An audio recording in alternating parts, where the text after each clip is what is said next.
สบายดีเด้อพี่น้องเนาะสบายดีพี่น้องเป็นบัดสุผู้สุคนสุหมงสุบอนพี่น้องเบิ่งเอากล้องลงต่ำก่อนจักหน่อยนึงจึ๊บโอเคฮะเพิ่นบ่เห็นครับใช่ไหมเห็นคนนะจำฟ้าสบายดีเด้อพี่น้องเนาะสบายดีเอาอีกบ่นึงปั๊บก่อนเห็นเบิดหัวแล้วสบายดีพี่น้องเด้อ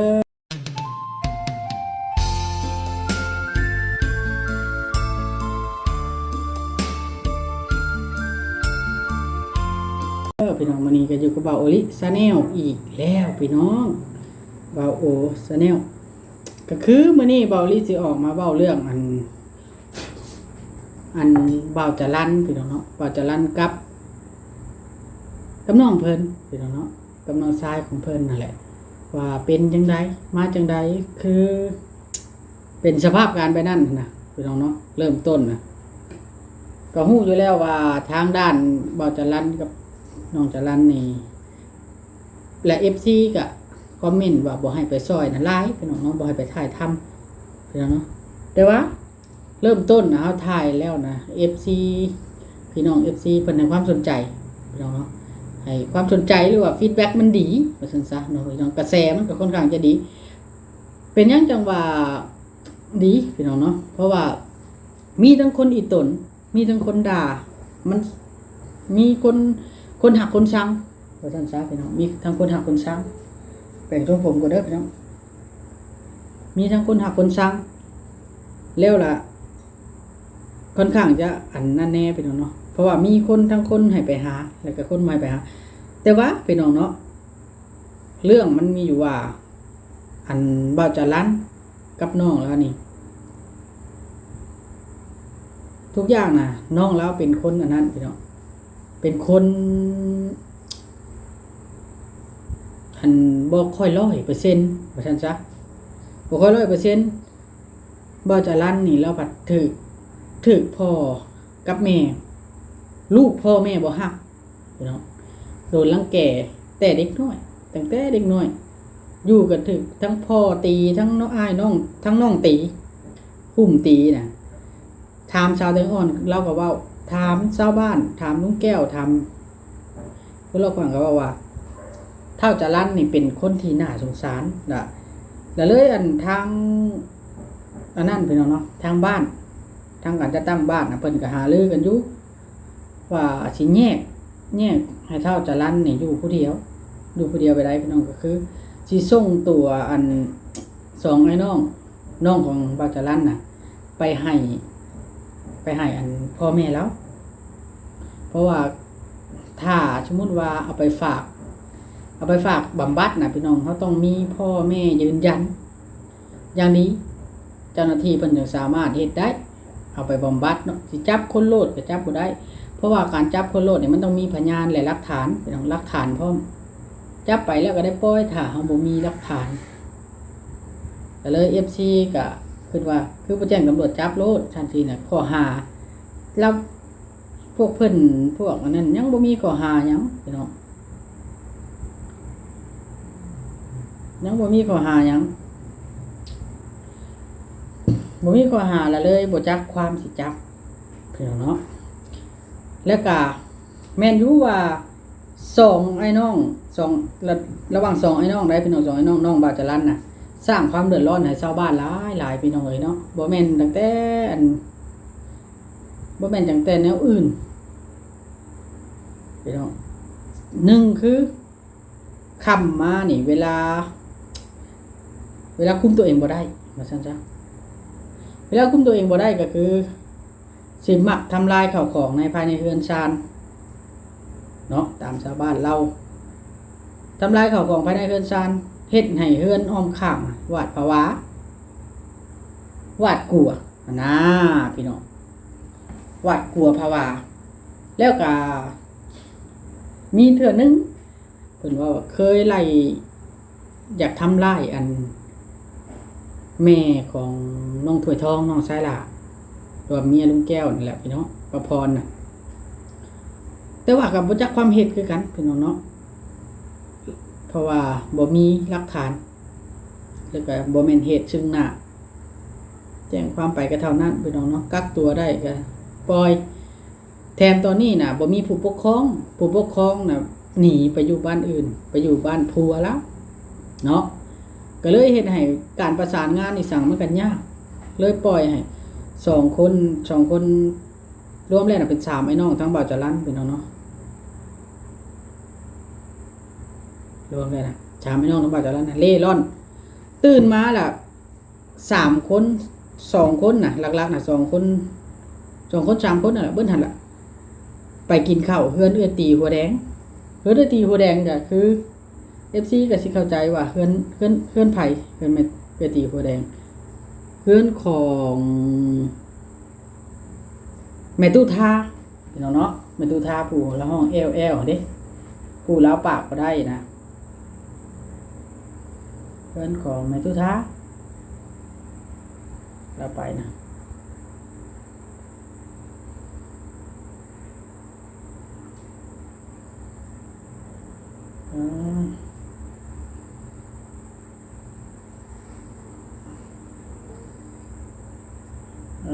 ที่จะ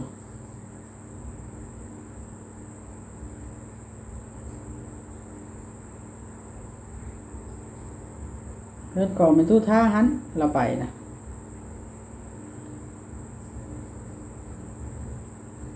สร้างความเดือดร้อนในชาวบ้านนะจ๊ะแล้วก็มีอีกพี่น้องกรณีนึงก็คือตามว่า2 เท่า2ไอ้น้องนะมาอุจจาระหรือว่ามาปัสสาวะเนาะว่าภาษาไทยในห้องน้ำของคนเฮือนใกล้ฮะแล้วเราบ่ล้างลงพี่น้องเนาะมันเป็นตาย่านบ่ล่ะพี่น้องขึ้นอย่างมาเข้าก็มาเข้าเด้บ่ได้ขออนุญาตนะทั่วร้อนเต็มที่พี่น้องเนาะนอนกลางค่ำกลางคืนก็ต้องภาวาเฮ็ดให้อันตอนนี้นะลำบากใจพี่น้องเนาะทางเบาลี่กับบ่บอสแหละทีมงานก็พอได้ไปเอิ้นออกมาท่าอยู่นอกซื้อขนมไปให้เป้าจรัญนี่เราเป็นคนอันนั้นอยู่พี่น้องเนาะแพงเนาะแล้วก็เป็นลึกๆลักๆแนวใดแนวนึงพี่น้องเอ้ยเป็นลึกๆลักๆแนวใดแนวนึง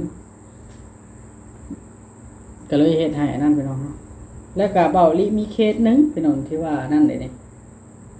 ที่ว่าเบาลี่ช่วยนี่เด้เบาลี่ไปซื้อยามาแล้วพาราแน่ยาประดงแน่ยานวดแน่ยาดีไอแน่ซาลาเนี่ยหลายอันพี่น้องท่านหมอเพิ่นจัดให้ยากินสิไปฝากสิไปให้แม่ตู้พอตู้แพทย์เนาะมื้อเช้าเพราะว่ามีผู้ใหญ่ใจดีเพิ่นได้ฝากเงินมาให้เบาลี่แล้วเนาะเพื่อให้ไปซื้อยาแล้วก็ไปซื้อนมไปป้าไว้กับไข่แนวเรากินได้เด้พี่น้องแนวเรากินได้นะไปป้าไว้แล้วก็สิให้เราเนี่ยสิให้แพทย์ไปซักยาให้เจอลูกหลานเพิ่นแถวนั้นแล้วหาแพทย์ไปซักยาถ้าเป็นไปได้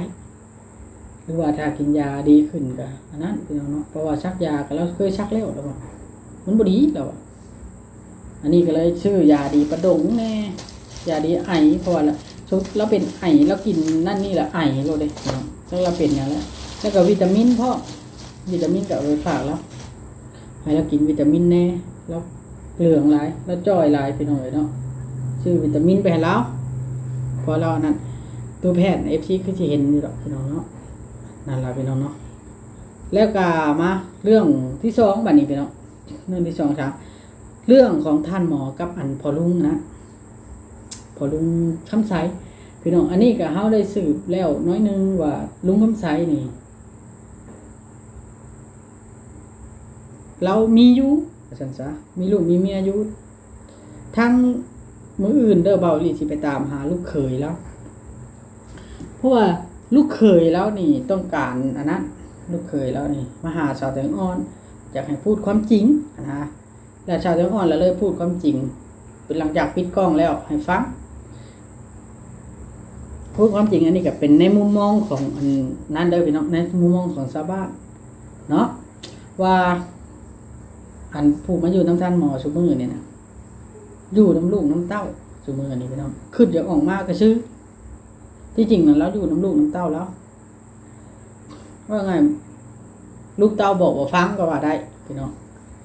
ยังออกมาอยู่ต่างมาหลินบ่จ๊ะนะพี่น้องเนาะก็เลยเฮาบ่ได้แน่ใจ100%ตัวนี้ก็เลยเฮาสิสืบต่อเนาะสิสืบต่อว่าแม่นแท้บ่แม่นความสัตย์แตงอ่อนบ่หรือว่าแม่นความอันรู้ความใส่หั่นเฮาสิบุกไปฮอดเฮือนญาติพี่น้องแล้วถามตัวนี้เพราะว่าเฮาสิตัวอัน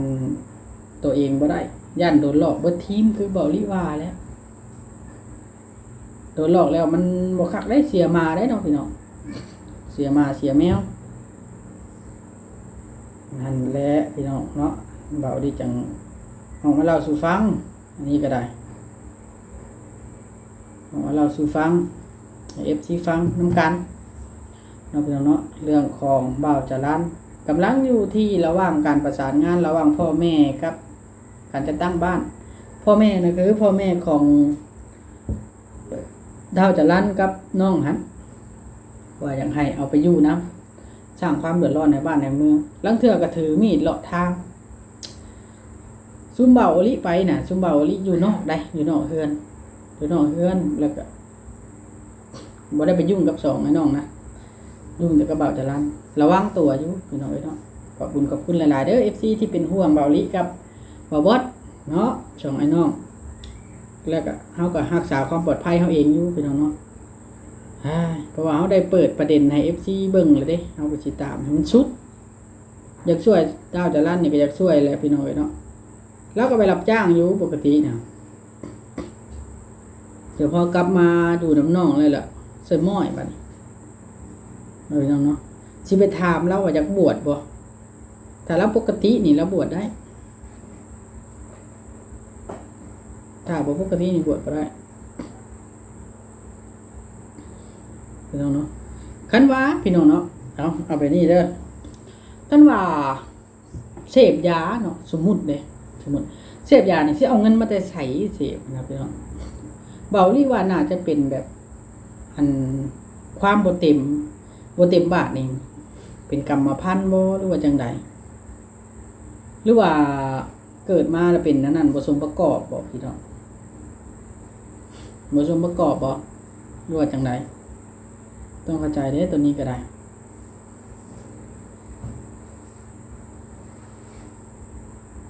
FC ก็คือสิเข้าใจเบาลิอยู่เนาะ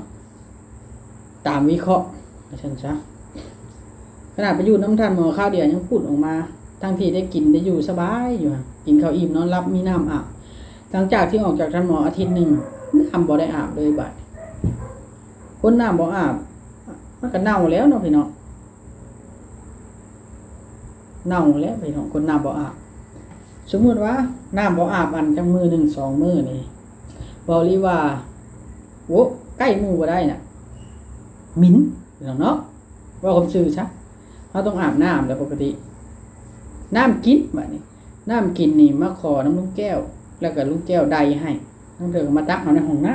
ำไปกินนะเรื่องความหลอนความอย่างอะไรพี่น้องอีต้นจะบ้าจะลั่นผู้ละถึงรังแกแต่น้อยโดนหุ่มตีแล้วต่อมาบาดนี้ไปแล้วเนาะเรื่องต่อไปเรื่องสาวแตงอ่อนบาดนี้รวบเลยในทีเดียวเลยคลิปสั้นโพดเนาะก็คือเรื่องชาวแตงอ่อนนี่ FC ถล่มละลายเรื่องอันเงินพระเฒ่าสุนทรที่ได้มาเนาะเงินพระเฒ่าสุนทรที่ได้มา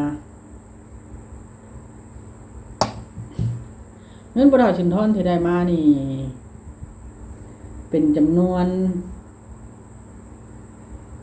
หลายเติบพี่น้องเนาะ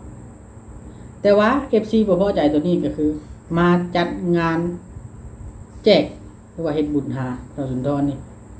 จนหมดเพิ่นว่าเนาะ FC แล้วเพิ่นแบบบ่เข้าใจว่าเป็นหยังคือจัดใหญ่เด้อันนี้ก็ต้องบอกเลยว่าความคิดต่างๆนานานี่ชาวแตงอ่อนเราเป็นคนบ่เต็มร้อยพี่น้องเนาะแล้วก็อีกอย่างการตัดสินใจทุกอย่างก็บ่ขึ้นกับชาวแตงอ่อนผู้เดียวรวมทั้งญาติพี่น้องเราเลยเบิดนะพี่น้องเนาะโทษแต่ชาวแตงอ่อนก็บ่ได้ตัวนี้เพราะว่าเราน่ะคนบ่สมประกอบในสมองอยู่แล้วขนาดเสื้อเรายังบ่ซักน้ำเรายังบ่อาบนะพี่น้อง แต่เราจะเฮ็ดหยังกันว่าคือบ่ไปหารับจ้างแน่นอกจากดำนารับจ้างเกี่ยวข้าวรับจ้างแล้วรับจ้างแนวอื่นบ่ได้ดอกมันบ่ฮอดฤดูคนบ่เต็มไผอยากเอาไปรับจ้างพี่น้องเว้าความซื่อเลยได้นี่เราเฮงอยากไปแล้วรับจ้างฮะกับอีกอย่างเกิดมานี่เราบ่ค่อยได้เคยหากินส่วนมากมีแต่พ่อเฒ่าสุนทรเลี้ยงแต่ก่อนน่ะแล้วก็พ่อแม่เราเลี้ยงคนบ่เต็มให้เนาะพี่น้องเลย FC ละอีกอันตะลุ่มแล้วบางเทื่อน่ะมันว่าเราขี้คร้านแน่ท่านจังซี่แน่เอาพี่น้องเนาะแล้วก็ค่อยบอกบ่พังปานใดล่ะพี่น้องแม่นความ FC เยอะส่วนหนึ่งก็ได้แต่ว่าเราบ่มีมุ้งพี่น้องเนาะแต่ว่าเบามื้ออื่นนี่ว่าเบาลิซื้อมุ้งไปให้เราเบาลิว่าเนาะมุ้งบ่เกินแสนปลายดอกมุ้งน่ะพี่น้องอีโตนกระบาบลูกแล้วกระบาบว่าเป็นหยังจังว่ากระบาบพี่น้องยังน้อยแล้วก็ตอนนั้นบ่เฒ่าสุนทรว่าเบิ่งซอยเนี่ยเด้อเบาลิบ่ฮอดป้าเผาทีมเพิ่นว่าเนาะเลยสิซื้อมุ้งไปให้แล้วย่านแล้วไข่ยุงไข่หยังมาแฮงกระเตกพี่น้องเอ้ยเนาะแฮงลำบากคนด้อยโอกาสเด็กน้อยนี่เกิดมานี่คันเฮาบ่บอกบ่สอนนี่แนวใดมันก็บ่จักพี่น้องมีแม่กับแม่จังซั่นจักสิสอนลูกจังไดกันแม่เฉลียวฉลาดมันก็หั่งละคนน่ะกันเฉลียวฉลาดแต่ละคนมันหั่งแหละพี่น้องเอ้ยบ่ทุกข์ยากฝากมองดอกไปนั่นล่ะพี่น้องเอ้ยแล้ว FC ก็บ่ให้ถล่มละลายเด้อพี่น้องเนาะบ่ให้ถล่มละลายยังก็ได้สาธุมันมีตนเล่าอยู่ดอกถ้าได้จนแล้วจนทั้งความคิดทั้งเงินทองทั้งทรัพย์สินจนไปเบิดพี่น้องเนาะขนาดว่าเบาลิบ่ได้จนแห้งปานใดได้นี่ขนาดก่อเฮือนยังบ่ทราบยังดีกว่าเฮ็ดเองเป็นพี่น้องเฮ็ดเองเป็นก็ขี้ร้ายแน่แล้วพี่น้องขี้ร้ายแน่ก็เอาเฮ็ดเอาตัวเองเด้จำนี่แหละพี่น้องเนาะแนวเบาลิออกมาเว้าอันนี้ก็ได้เอามาเว้าให้พี่น้อง FC ฟังเนาะ FC ก็คือสิเข้ามุกเข้าใจกับเบาลิสิ่งที่เบาลิเว้าไปเนาะพี่น้องเบาลิกำลังเริ่มลุยพี่น้องเนาะเริ่มลุยถ่ายคลิปวิวขึ้นบ่ขึ้นเบาลิก็ลุยเพราะว่าเบาลิรู้สึกว่าเบาลิบ่ลุยเจ็บป่วยตัวเองดีป่วยแล้วตัวเองป่วยก็ประมาณ20ปลายมื้อเด้พี่น้องเดือนก่อนๆน่ะต่อมาเดือนตัวเองหายป่วยแล้วเดือนที่2บาดนี้พอเฒ่าป่วยบาดนี้พอเฒ่าป่วยเลยบ่ได้ไปไสครับพอเฒ่าป่วยต่อมาบาดนี้เดือนที่3บ่งดีเฮ็ดห้องก่อห้องนอนให้ภรรยากับลูกคันบ่เฮ็ดภรรยากับลูกอยากได้พี่น้องก็เลยเฮ็ดให้เพิ่นความสุขของเพิ่นเนาะเพิ่นเอาสิทุ่มงบจ้างเฮาก็บ่มีเงินหลายบัดแล้วผัดเฮ็ดเองแล้วเฮ็ดกับเมียพร้อมเพิ่นแฮงตกมาแฮงไปเบิดหลายเบิด3ล้านกว่าก็เลยอันนี้แหละเพิ่นว่าเสียหน่อยเสียยากเสียมากเสียง่ายเนาะพี่น้องแต่ว่าก็บ่เป็นหยังความผิดพลาดมันเกิดได้ทุกหม้องแล้วก็แล้วภารกิจก็เลยสิลุยงานบาดนี้พี่น้องเนาะบ่ว่าชายใดชายเบาลี่น่ะเฮ็ด YouTube น่ะอยากซอยคนแน่พี่น้องเนาะถ้าเฮาถ่ายแต่คนทุกข์ยากอีหลีอะหรอก็แม่นอยู่แม่นความ FC อยู่พี่น้องอุดมการณ์ก็ใช้อยู่เบาลี่อ่ะไผบ่มีไผดอกบ่อยากซอยคนเบาลี่ก็ถ่ายอยู่คนทุกข์ยากอีหลีอะหรอนะบางเทื่อก็ย้อนวิวเฮามันบ่ขึ้น YouTube บ่ดันให้ก็บ่ได้คือเก่าพี่น้องบ่ได้ทั้งยอดวิวบ่มีทั้งคนช่วยเหลือ